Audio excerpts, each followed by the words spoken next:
inside SA, and one of the absolute legends and one of the people that we're very proud of here in South Australia, Katrina Webb.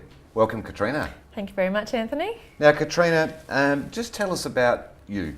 I suppose my story became a little bit famous, or is known in South Australia, because I do have a unique story. Born and bred in South Australia, and was always quite good at sport. Racial Spawn's my first cousin, so got the sort of genetics in the family. My dad was a really good footballer. I think a lot of people, maybe some of the viewers might remember Darryl Webb back in the 70s playing for North Adelaide. So I had some good sporting talent, made it to the Australian Institute of Sport and a netball scholarship in 1995. But that's where my whole journey, or my whole life, sort of had a big turn. I actually found out a weakness that I had on my right side, which I'd known about since birth.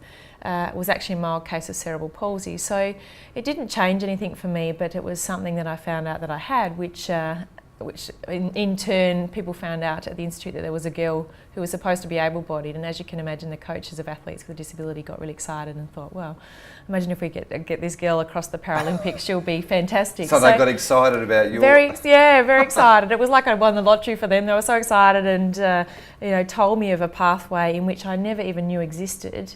But the interesting part about my story was, for probably the 18 years prior to that, I knew I had something wrong, didn't know it was cerebral palsy, but knew it was there, and did everything I could to try and hide it, just to be like everybody else. So becoming a Paralympian was quite scary for me, because I knew that people would know there was something wrong with me. So it wasn't just about making a sporting decision, it was about making a life decision, which in turn has made a huge impact, and a really good positive impact on my life. So that's where things began for me.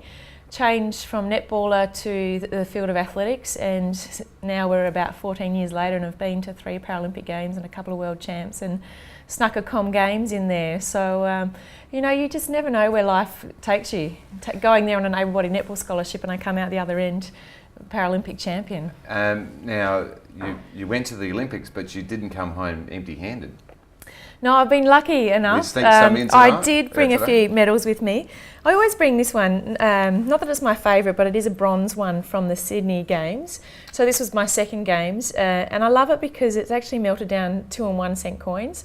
So I have a bit of a joke, it's worth at least 3 cents if people want to know the value of this one. Can I have a look at it? Sure. Right. Well, they're heavy, aren't they? They're very heavy, very deceiving actually. And along with, so my story goes, in Atlanta I won 2 gold and a silver. I won 2 silver and a bronze at the Sydney home games. This is on the track? Yes, this is yes, 200 sprinting. metres, Yep, 400 metres? Exactly. Silver from Sydney. And then 4 years later I went to the Athens Games, and finally, after winning a few silvers over that period of time and winning gold in Atlanta, I finally got back to a gold level for the 400 metres in Athens, which is just sitting in there. It's just incredible, isn't it? Well, you know what, this one means so much to me. Can I take it out? Yeah, just have to watch. It's a bit fragile.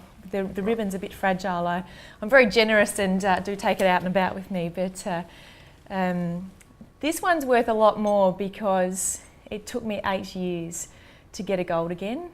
From winning gold in Atlanta to not winning again 8 years later. The journey of that one, which is now what I tend to talk a lot about, is how to turn silver medals back into gold.